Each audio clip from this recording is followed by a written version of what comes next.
A while ago, I did this project where I collected random people's trash from downtown and then made my own paper out of it. And ever since then, there's been a question that's been marinating in my mind and legit keeping me up at night. What other materials can be turned into paper? So I'm on a quest to take 4 unusual materials and see if I can even make paper with them, and then through a series of tests, find out which one is the superior DIY paper. The first one I'm gonna try is celery.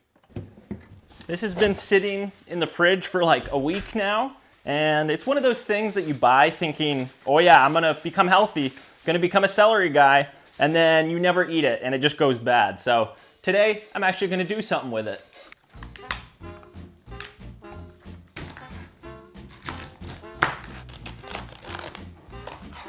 I have this very random memory of growing up when we were kids, eating a snack where it was like a piece of celery with cream cheese and then raisins all down it. I think it was called Bugs on a Log. And yeah, just having some flashbacks. Comment if this was a part of your childhood too, because I can't be the only one. The first step in this experimental process is to prepare the celery by adding it into a pot of water and bring it to a boil. This has turned into a proper cooking show now. Hold on, actually, I have something. I don't know why I have this, but there we go. That's better. It's like celery soup. It actually smells pretty good. Now we add in some washing soda, which is a cleaning material, also known as sodium carbonate. And apparently it's toxic, so okay, never mind. It's not edible anymore. Our celery soup dreams are over. So now I'm gonna cover it and let it simmer for a while. And I'm hoping this causes the celery to become very soft and almost disintegrate. So if it works, we'll find out. I'll check back with you soon. Oh yeah, it worked. Look how mushy it is now. It just falls apart. Also, it's hot. Ow. But that means that it's ready for the next step, so it's time to turn it into pulp. In order to make paper, you need some good pulp that's made of fibers. So you just mix some celery with water, blend it, strain it, and you're left with this delicious green mush. It honestly looks like algae in a pond. It smells like celery, and oh, I forgot there was that chemical wash stuff in it. Ugh. Okay, it doesn't taste just like celery. Thankfully, it's not toxic in small amounts, so all right, let's just get back on track here. We are on to the final stage of our celery paper making adventure, and it's time to, well, make the actual paper. If you've seen my other DIY paper making video, this process will be pretty familiar. But if you're new here, welcome aboard, glad to have you. And here is how this process works. You start by mixing the pulp into a container of water, then use this tool called a decal and mold, which I just made from 2 thrift store frames and some mesh. You sandwich them together and lower them in, swish it around a bit, then lift it up and out of the water, take away the decal, and lay the mold part paper side down onto a towel or scrap piece of fabric. Next, using a sponge, soak up all the excess water by pressing firmly through the mesh part. And now for the moment of truth. Boom, nice.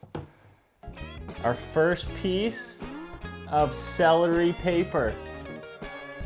I hung it up to dry and then kept production rolling.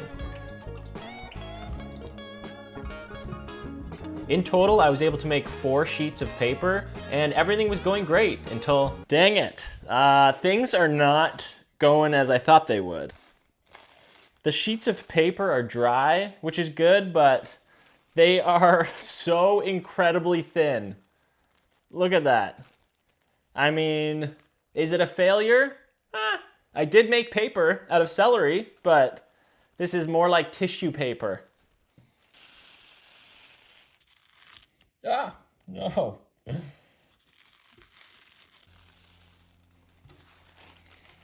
Well, this is all part of the experiment process. Even squished all together, it wouldn't even make one nice sheet of paper. It's just so thin. But I do love the look of it. I think the texture is really neat, but definitely not what I was hoping for. Let's move on to experiment number 2, and hopefully this one turns out good. The other day, while out for a run, I saw all of these fallen leaves on the side of the road, and that got me wondering if they had paper potential. Well, I decided to find out, so I collected a bunch into my pack, and that brings us to here. I'm gonna see if I can make paper out of leaves. I started by separating out the stems, so it would just be the nice leaf fibers. Then I basically just did the same process as before, leaf stew this time, yummy. Did I put on the chef hat again? No, that'd be ridiculous and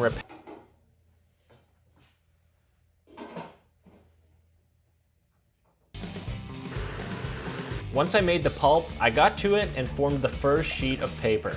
This process is honestly so relaxing and satisfying, you gotta try it out.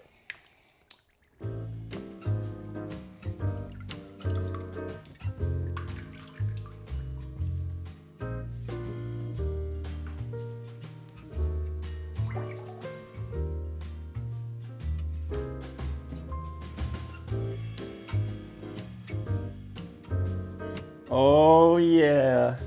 Dang, look how cool this looks. The texture is almost like stone or something. Oh, I'm excited.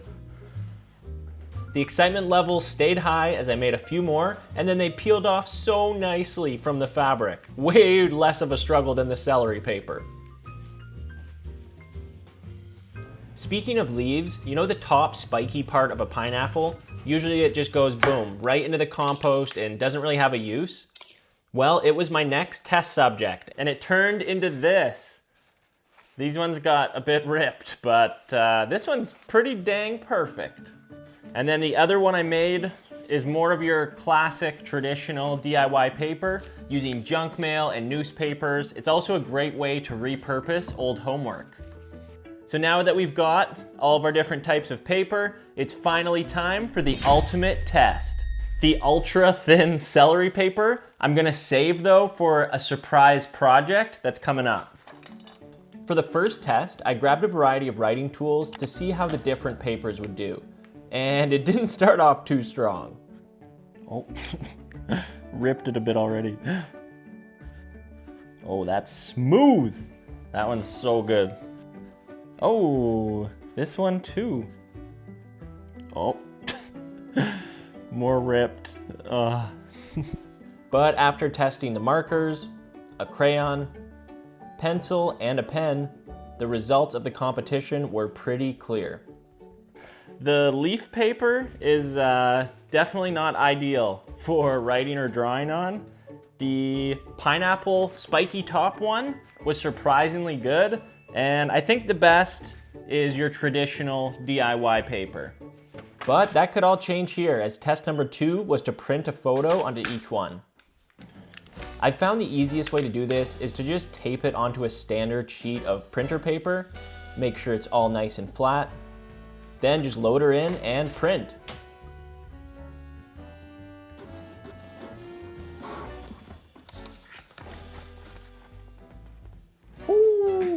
Okay, and then you just carefully peel it off away from the tape, and you can reuse this, and then, oh, upside down. There we go, our first print.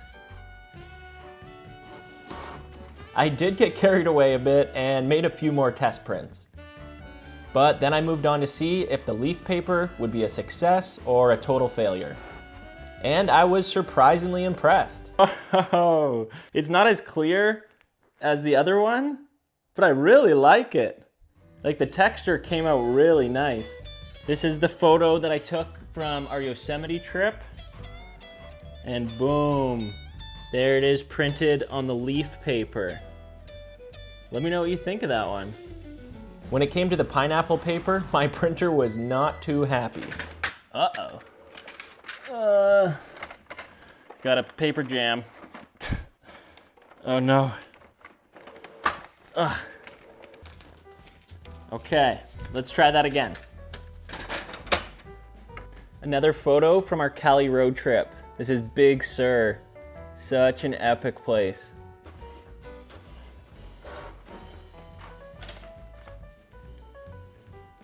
I could spend multiple days probably just trying different print methods and seeing what photos and which colors show up better. But I'll have to save that for another time. Here's the final print results. Oh, and also here's how a framed one looks. This paper making adventure has been pretty fun, but honestly, paper's just a material that really becomes special once you actually turn it into something. So it's time to finally put this thin celery paper to use.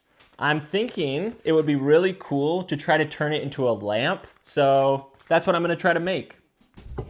I started with a scrap piece of wood and cut it down into a square shape for the base. For the lampshade, I borrowed these wooden skewers from the kitchen, cut the pokey tips off, and then cut them in half, which was way more hectic than I thought it would be. They were just like projectiles flying around the studio. Next, I used hot glue to attach the skewers together and created this square frame. This final part was by far the trickiest. Using glue, I very carefully and slowly stuck the celery paper onto all of the sides. I definitely almost ripped it a few times, and it took so long, but finally it was done. And I say finally because it's 10:33 p.m. and I've been working on this for a while now. I added the finishing touches to the base with a magnetic LED light, and voila, what was once just a failed DIY paper experiment is now this really neat lamp.